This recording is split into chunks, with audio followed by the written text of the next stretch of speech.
Welcome back on this glorious and challenging day. So I invite you to come into a room in someone's house and you see someone lying there on their bed, pale, crying, and barely has the energy to cry. And you turn to me and you ask me, what's going on with him? And I say, this fellow has a very high fever, anywhere between 2 to 4, depending on the day. Didn't eat for about a week, 8 days. Every bone in their body is breaking. They can't sleep. They can't turn their body around. They're trying to put down their fever, but they just can't. They don't want to be in the position that they are. And you feel like yelling because you want to get this person out of medical hell that they are in. And you watch them with your own eyes crying and having such a hard time. And I look at you and I say, we're getting down to it right now. We're going to call a doctor. We're going to get to it right now. This person doesn't deserve to go through all of this. And as me and you are talking, a family member walks in. It looks like it's the dad of this young teen and goes, I don't understand you. This is the 8th day you're here. This is not serving you any good. You have lost so much school. You're going to fail in so many tests. Why don't you just get over it and move on?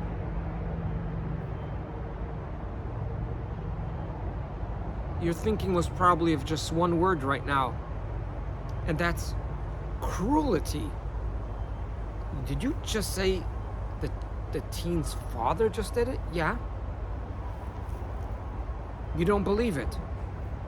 But most of us do the precise thing each and every day, not in a physical health situation, but in a mental capacity where an individual is hijacked by their amygdala. Most of us have no clue what the amygdala is.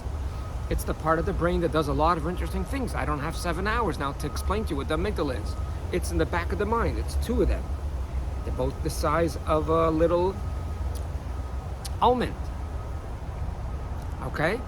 And that does a lot of interesting stuff. If you want to know more what it does and how it works within the body, I'll put in the description the book, The Body Keeps Its Mind, one of the greatest books in psychology with a wonderful author, and I advise everyone to read that before you open up your mouth to talk to anyone and judge them. And people go through stuff that me and you don't know. And not only we don't understand what they go through, not only that we don't understand the emotional torture that they don't want to be there, we mock them. Oh, you're making a pity party? Oh, you're playing the victim card? Why didn't you just move on? This happened 8 years ago. Why are you still sitting and just wallow in the same story and repeat it to your friends? And it has become your life. Just move on. It would happen 7 years ago. Why don't you just move on? That's from an external perspective. If you're using your prefrontal cortex, that's the outcome.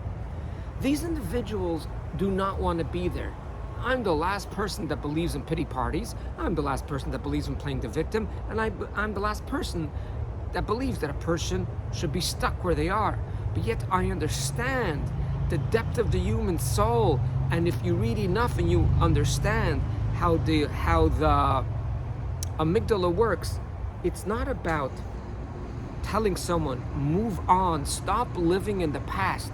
That thing happened, and you have so many motivators that are respected in the world that have millions of followers, and they actually use the term move on. This happened a long time ago. How long are you going to sit there? How long are you going to look in the rearview mirror? This is not serving you. That's precisely the same statement that you would tell an individual that has 104 fever that doesn't want to be there. Wait, so you're saying just let them be victims and let them whine and complain and wallow in stuff that happened 20 years ago? No, I didn't say that either. There's the middle ground. You might want to come to them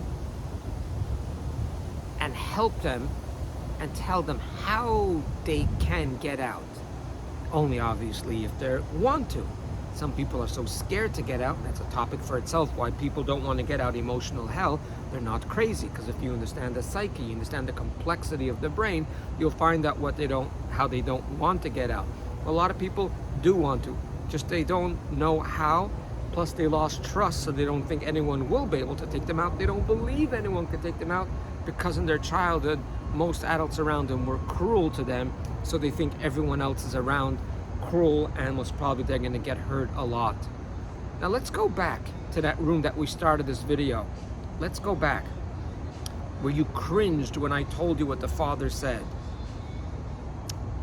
The same exact episode, but this time the father comes in, sits down on the floor, and strokes his son's hand very gently and whispers quietly in his ear and says, "I'm in pain. You are going through such a hard time for all too long. I didn't know that you were not feeling well. I was out of town and I had no phone. I'm calling right now the doctor to come and see you, because you don't deserve this pain even for another minute." He wants his child to get out of it, doesn't want his child to be in pain, but instead of judgment and ignorance, he used love and understanding.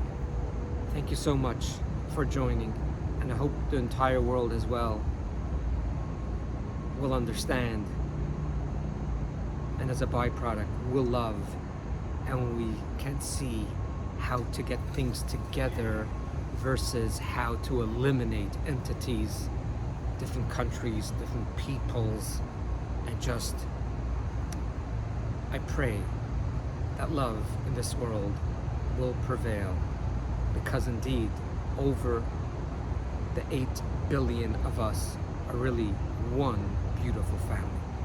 Thanks for listening. Have a wonderful and delightful day, and if you liked it, I appreciate to hit the like button. All the best.